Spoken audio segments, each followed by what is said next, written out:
Now, what is your advice for someone who does want to get started with AI to be more efficient? Where do we get started? Well, I think the place to get started is to understand like what are you trying to do? Like, is it something that um, is a task related issue, meaning like you're doing something that's very manual, right? Like Hmm. you're taking all these spreadsheets and you're trying to synthesize information, or you're trying to, like I'll give you a quick example. Like a lot of times we specifically for the CRM work we do, data has to go in a very specific format, right? And so before AI, we'd have to like manually do that, work that file in say Excel, right, to put into the format we need. Now we could use something, AI to say, okay, take this original file and here's the format it needs to be in. Please put it in this format, and within like 30 seconds, the format's done. So that's Yeah. something where if you're looking, if you have a job or a role where you have something that's very repetitive or mundane, or it takes a long time to do something like that, that I think would be a good place to start experimenting.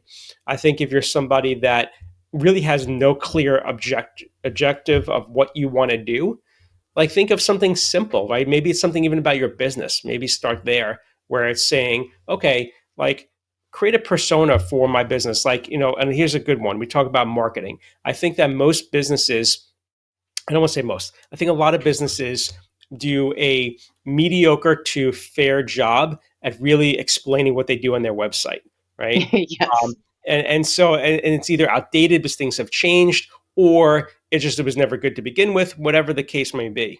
I think you could use something like ChatGPT to say, here's my website, go to my website and look at it and say, what do I do? Who do I serve? Right? How do I help people? What sets me apart from my competitors? Who are my competitors? And maybe that's just simple asking those 4 or 5 prompts. And you might be really surprised to be like, oh, wow, like, this isn't so good, right? Yeah. You might also find that it's not also accurate. And here's an example. I was using ChatGPT over the weekend to really test out how well it's scraping LinkedIn. Okay. Hmm. And what I said to it was, I said, I want to reach out to agency owners that have more than 25 to 50 employees in the United States and in Canada. And I want you to compare what you find to my profile on LinkedIn to find out who's most likely to accept my invite when I reach out to them.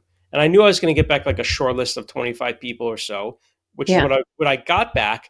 But what it failed to do was it looked at my profile and it said, as a photographer specializing in commercial photography, right, which I don't do. Which is not your And I'm like, occupation. where did it even find that information? It says that nowhere in my profile. It's like realize you say, okay, well, it really can't scrape LinkedIn like accurately, so I'm not even going to bother going any more forward. So, Yeah. you know, but I think that would be something where I think if a business owner is looking today, or maybe if it's even somebody looking for a new job, like here's my resume, here's my work history, like how could I stand out, for this position I'm applying for? Here's information about the job. Please research the company, right, and tell me, how I can really sell myself. Like it'd be a good way to kind of generate ideas, I think for some of those scenarios.